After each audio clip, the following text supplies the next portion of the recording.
Welcome to At the Counter with the Baking Pastor. I'm Laura. This is a space for slow conversations, gentle coaching, and a little room to breathe. Nothing here needs to be fixed or finished today.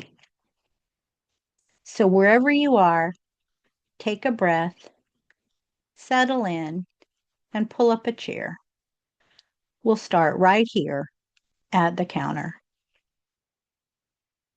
Our conversation today is a little different. Today, I'm standing at the counter again, wiping it down. Not because anything is wrong, not because anything is messy, not because it needs fixing, just because it's full. There are crumbs from yesterday, a cup that hasn't made it to the sink yet, notes I jotted down and forgot to move, a few tools that didn't quite get put away. None of it is bad. None of it is shameful. It's just layered. As I started clearing the space, I thought about how much our inner lives are like this. Not broken, not chaotic, just full. So today, I want to talk about decluttering your soul. Not in a self-improvement way, and not in a productivity way, but in a gentle, compassionate, making room way. Just like counters collect things, our inner lives do too.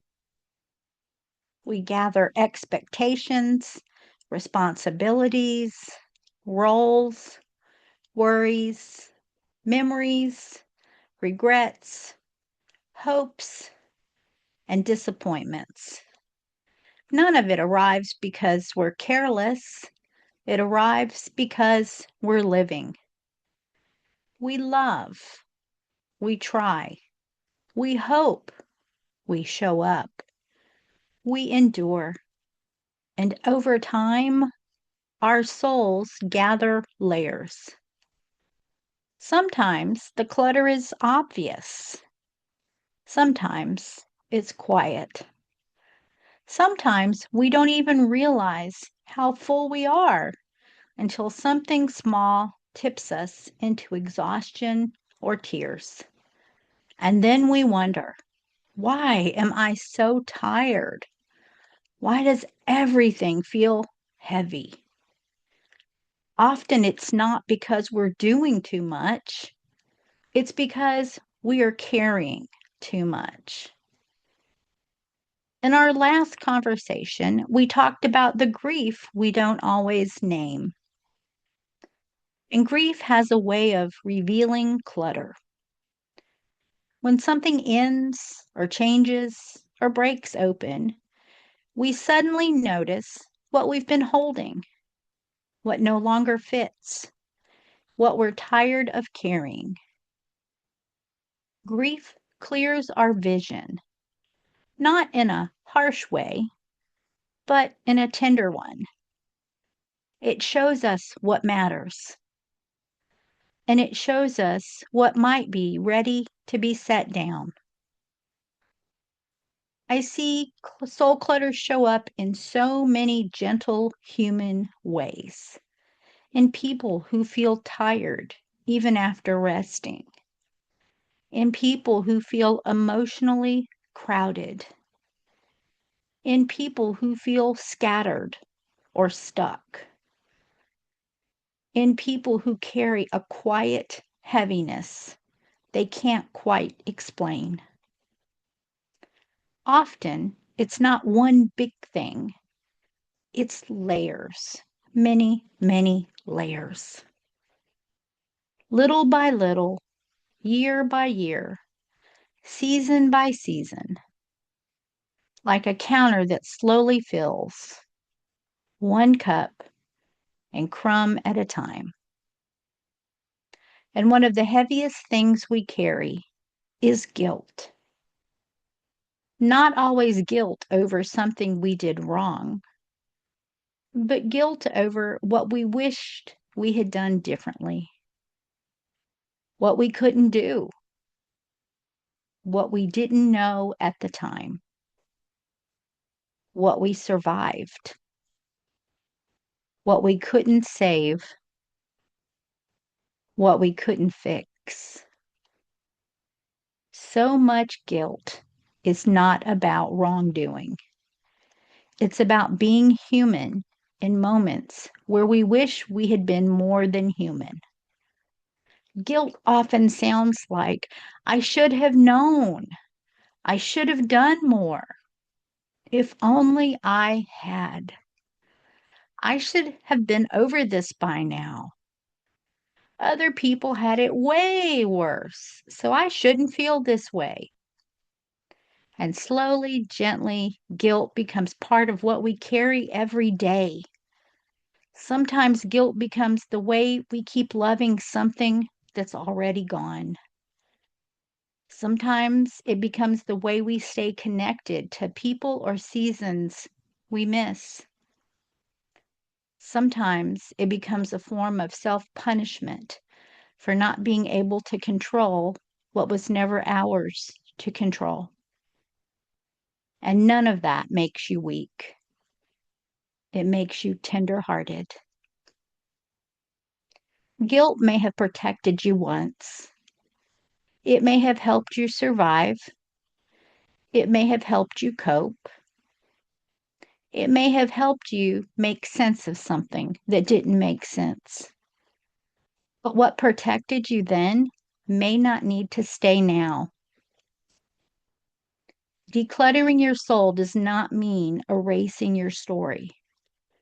It does not mean pretending something doesn't matter. It does not mean forgetting. It means noticing what is no longer serving you. It means allowing yourself to say, I don't have to carry this in my hands anymore. Not because it wasn't real, but because it no longer belongs there.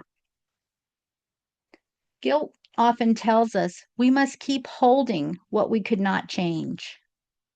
But compassion invites us to set it down. Decluttering your soul is not about becoming lighter because you were careless. It's about becoming lighter because you were kind. Kind to your limits, kind to your humanity, kind to your story. It's about keeping what nourishes and gently releasing what weighs you down. As I've been reflecting on these kinds of quiet moments, the crumbs on the counter, the conversations that happen while coffee is brewing, the small pauses where we notice God again, I found myself writing them down. Those reflections eventually became a devotional called At the Counter: Spiritual Recipes for Faith in Everyday Life. It grew out of the same kind of moments that we share here: small stories, gentle reflections, and what I call soul pauses that invite us to slow down and notice God in ordinary life. If these conversations at the counter have been meaningful to you, the book simply offers more of those moments to sit with. If it feels right, I want to offer a few gentle questions for you to ponder. You don't have to answer them, but just notice what stirs. What feels heavy that no longer needs to be carried?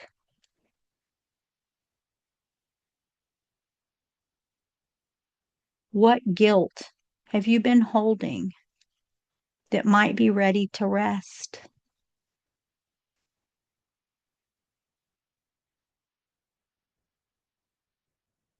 What would you make room for if your soul felt lighter?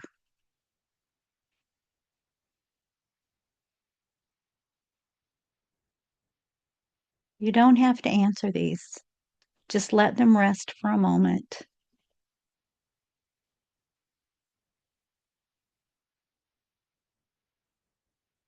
My friend, hear this blessing.